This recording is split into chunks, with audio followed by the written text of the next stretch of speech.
that he would do more than the first 20 days of Ramadan.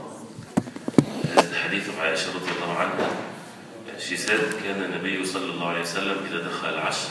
The Prophet صلى الله عليه وسلم, once the 10 days, the last 10 days of Ramadan entered, he used to, كان إذا دخل العشر شد المئزر, he would tighten his izar, his lower sheet, وأحيا ليلة, he would make the whole night alive with the ibadah, وأيقظ أهله, and he would wake up his family. So three things she mentioned, radiallahu anha, that the Prophet ﷺ used to do, and tightening the izar, a sign of the ibadah, the hard work, and also a sign that he stay away from his wives, he will be in i'tikaf, alayhi salatu wassalam. And make the night alive, some said the whole entire night or most of it. وَأَيْقَظَ أَهْلَهُ, he would wake up his family. So this is another thing. For those who make i'tikaf, they should not ignore their families. They can wake them up. To do what? To do the ibadah, to do the dhikr, seeking Laylatul Qadr. And if you don't mind, this is such an important thing that we need to make sure that we don't deprive ourselves from the coming days. The real deprived person is the one that is deprived in the coming days from the dhikr and the ibadah of Allah subhanahu wa ta'ala, because in it is one night, Laylatul Qadr, the worship of Allah subhanahu wa ta'ala in it, as we know, خَيْرٌ مِنْ أَلْفِ شَهْرٍ, better than 1,000 months. As we know that al-uzla, or to be isolated in matters of ibadah, this is not something recommended in the deen of Islam.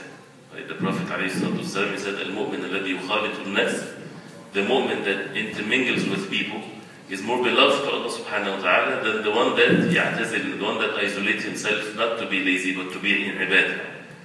So if you have two people, one is mixing with people and he's patient with them and obedient to Allah, and another Muslim, he chooses to isolate himself totally and to be busy with ibadah.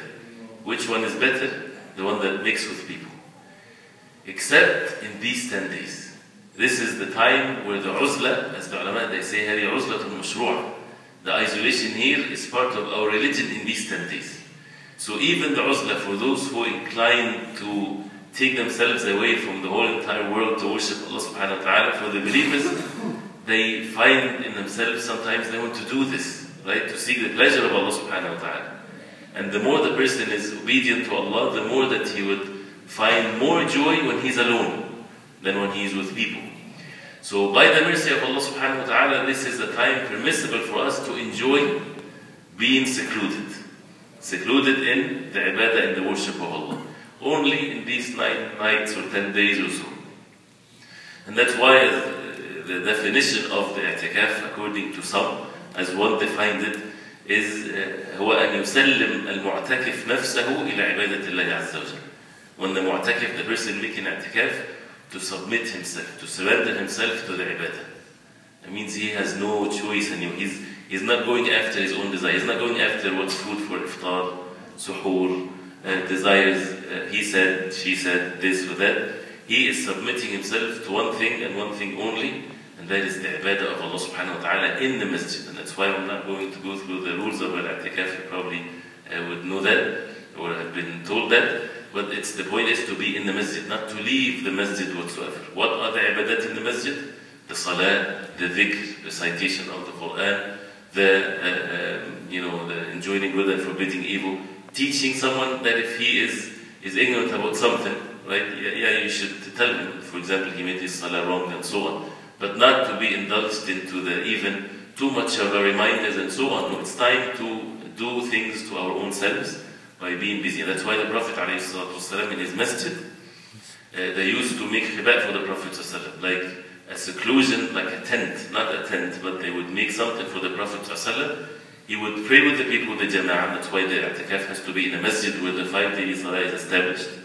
And then after he finished the salah, he enters his compartment in the masjid. Although the homes of the Prophet ﷺ was just you open the door and you enter the house of the Prophet ﷺ. He won't be even go to his home. He would be in the masjid, and a compartment in the masjid would be made for the Prophet ﷺ, so that he would enter it. And he doesn't talk to people, he doesn't mix with people, he is busy with the ibadah of Allah subhanahu wa ta'ala. We do not fast from talking, so it's not like it's forbidden and a person, somebody come and talk to him and he's like, I'm making i'tikaf. No, I mean, people talk to each other, of course, but the purpose of the i'tikaf is to be busy more with the worship of Allah subhanahu wa ta'ala. Right. So we ask Allah subhanahu wa ta'ala to make it easy for all of us. And the purpose of this is that the heart is all together. People, when they talk to each other much, when they socialize, they distract each other. The heart becomes distracted. Right? So it's very important in these days to have the heart all together, focused on one thing, which is the pleasure of Allah subhanahu wa ta'ala, seeking Laylatul Qadr. And the reward in Laylatul Qadr is not by physically necessarily standing, for example, a long time for the salah. It's the level of khushu' and the deeds done by the heart that gives the high levels of the reward in Laylatul Qadr. And as one of the ulama, they said, the dhikr of Allah subhanahu wa ta'ala physically is the easiest thing ever. Right? There's no effort. If a person's tongue is moving with dhikr, right? But it's the most difficult ibadah on the munafiqeen, on the hypocrites. The heaviest one.